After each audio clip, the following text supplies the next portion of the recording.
Hello everyone, and welcome to another episode of the Wise Decision Maker Show, where we help you make the wisest and most profitable decisions. My name is Dr. Gleb Tsipursky. I'm the CEO of Disaster Avoidance Experts, the future work consultancy that sponsors the Wise Decision Maker Show. And today we'll talk about how to address the procrastination of hybrid and remote workers. Let's talk about that. Now, managers, I've heard this time and time again when I run focus groups for clients, managers complaining about those who work in a hybrid or remote modality, missing deadlines, having delays on tasks. And research by Microsoft shows that 85% plus of leaders find it challenging to have confidence in the productivity of employees when they work remotely, whether full-time remote workers or hybrid employees when they work remotely. So tight labor markets, we still have tight labor markets, and they can make managers resentful of employee flexibility.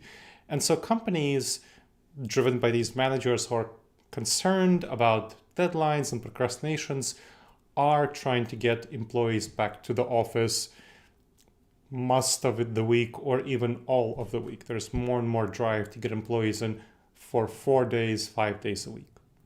Now, is this really procrastination by employees who just sit at home and watch TV and don't actually do their work? Or is it something else? In my experience, it's something else. It's poor coordination. So hybrid workers are actually on the whole more productive than in-office workers. That's very clear to see. There is extensive research showing that people who work in a hybrid modality are more productive. But they complete tasks often actually later than managers prefer, even though they're overall productive, because they are miscoordinated. The issue is not procrastination, but poor coordination. Overall, they're more productive, but they may not work on the tasks that are most important to the manager at the moment. And that's not the fault of the employee. That's the fault of the manager. The manager is responsible for setting up a coordination system that will make sure that their staff members, their team members, are working on the most important tasks. Now, in office-centric work, coordination is much easier. Managers coordinate teams naturally and intuitively. They've been taught to coordinate and manage by walking around. They have brief chats with employees who provide task updates, and so managers can address their internal anxiety and gain confidence in progress and realign tasks if they're not aligned with team objectives. So these misalignments can be quickly addressed. Adapting to changing priorities is another key thing because plans often change quickly. That's the reality of modern businesses. So managers know pretty quickly and easily how to reprioritize activities when they're in the office and their staff are in the office. They simply walk to their team members and have a chat about reprioritization. But it's harder to do so in remote work when hybrid employees are working remotely. So Microsoft research shows that managers can't they can't see productivity in a hybrid workplace. So they can't see who's hard at work by walking around. They can't know who they can pull over to chat to and coordinate with and re-coordinate with. So they can't easily align and realign and reassign tasks through in-person conversations. And they don't know as well where their human resources are deployed. And creating this cohesive team culture and knowledge is pretty challenging because that's a difficult thing to do when employees aren't physically present with each other and you don't know the tactics of doing so in a hybrid modality. So this is the challenge of coordinating in hybrid work. EY had a survey called Work Reimagined, which found that 79% of employers actively promote hybrid work to retain and attract talent. So at least some of their employees are working in a hybrid modality, 79% of employers. But managers don't actually receive training in hybrid work. That's very sad and even tragic. This lack of tragic leads to using outdated strategies like trying to manage by walking around, recreating this management by walking around in the remote environment. And that just doesn't work well. It doesn't work in a hybrid workplace to try to email people and get their check-ins. So the challenge of managing priorities in hybrid work is that managers don't have the training to evaluate the performance of hybrid workers, and they don't know how to set up systems to reprioritize tasks effectively and to see when and how and what their team members are doing. So they're trying to reinvent the wheel on the fly, and often their new methods don't really work well because they're not using best practices. Microsoft research shows that 81% of employees actually want help prioritizing their workload, but only 31% say that they get clear guidance during their one-on-ones on what they should be doing. So that's not great. So there's a need for intentional coordination in hybrid teams, much more so than the natural and intuitive way, gut reaction way, that's something that's comfortable, that managers are comfortable with from office-centric work. So SHRM survey found that 42% of supervisors forget about remote workers when assigning tasks. That's obviously a problem. So managers must learn deliberate skills, systems, and processes to coordinate their hybrid teams effectively. But there's a reluctance to learn about how to do hybrid work arrangements well due to a cognitive bias called functional fixedness. Functional fixedness refers to something that's a fixed perception of a correct way to function. It's kind of like the hammer-nail syndrome. When you have a hammer, everything looks like a nail. Well, when you learn one way of functioning, like leading a team, coordinating a team, managing a team, prioritizing tasks, you tend to apply that to all other contexts. Even when something that was functional in a previous context becomes dysfunctional in the new context, you still have that functional fixedness. Managers still have that functional fixedness. So old ways of functioning are difficult to change. That really impedes their ability to adapt to managing and coordinating teams in remote settings. So managers are trying to shoehorn office-centric methods into hybrid work, and that's not great. Effective project management in hybrid teams means accepting that old ways won't work and using a good collaborative project management tool to actually track employee progress on any tasks. Employees should update their progress daily on what they've done. That allows for easy checking of current task status by their manager, and it helps replicate the manager's ability to quickly assess progress, even more so than they would by walking around previously, because they can just glance at their computer screen and then they can check with the employee if they want a current time update. That helps them gain confidence and reduce anxiety and ensure alignment and revise misaligned tasks.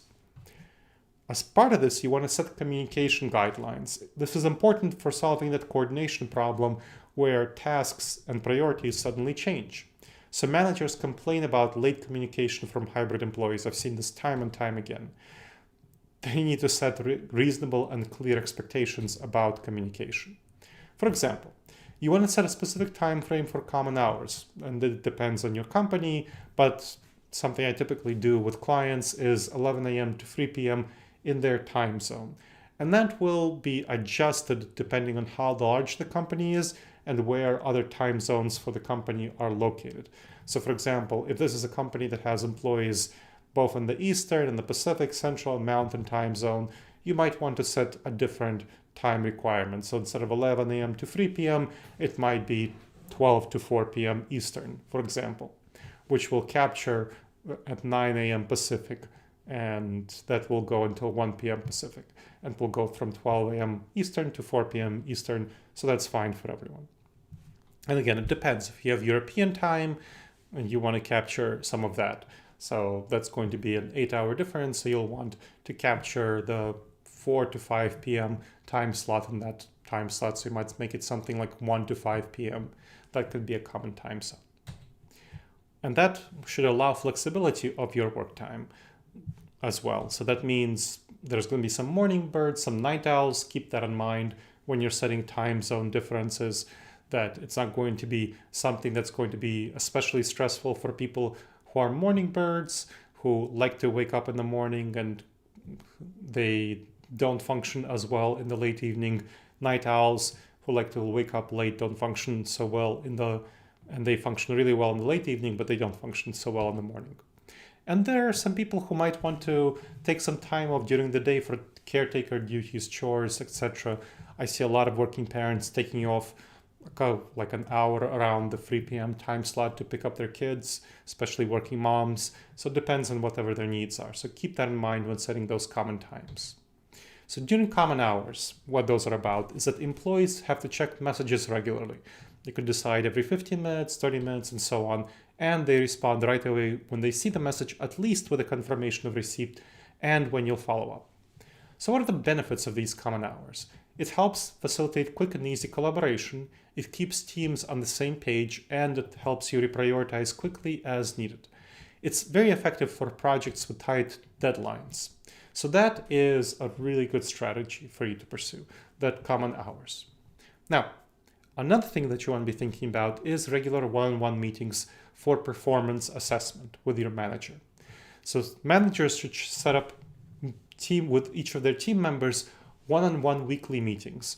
Weekly, bi-weekly, depends on the team. It depends on how closely you coordinate and how much collaboration you need. Employee, before the meeting, sends a brief report of their 3 to 5 top goals for the week, what they did in these goals, their tasks, any issues they faced, and a self-evaluation. And together, you review the progress report with the team member. So the manager and the team member review the progress report at the weekly one-on-one meeting, and they determine tasks for the coming week. So 3 to 5 key tasks. The manager should provide some coaching on problem solving for the issues, if any is needed, and review self-evaluation, approve it or revise it. And the results should be recorded in a permanent and continuous performance evaluation. So this is going to really help you coordinate with your employees and help you see their performance over time. Okay, so let's review hybrid employee procrastination and managerial responsibilities. Coordination problems are what really causes manager perceptions of hybrid employee procrastination. And that's the responsibility of the manager to fix. Management by walking around is not enough for success. Managers must learn the skills to manage an increasingly hybrid workforce. And the skills involved there involve deliberate and intentional coordination for using tools like project management collaboration software that might include things like Trello, Microsoft Teams, Asana, Mondays, any project management coordination software. Set clear and reasonable communication expectations, and conduct regular one-on-one meetings with team members. All right, so that's how you should address hybrid work procrastination. Please make sure to subscribe wherever you checked out this episode of the Wise Decision Maker Show, and make sure to leave a review. It really helps others discover the show, and it helps us improve the show. All right, everyone. I hope you enjoyed this episode of the Wise Decision Maker Show, and I look forward to seeing you in the next episode. In the meantime, the wisest and most profitable decisions to you, my friends.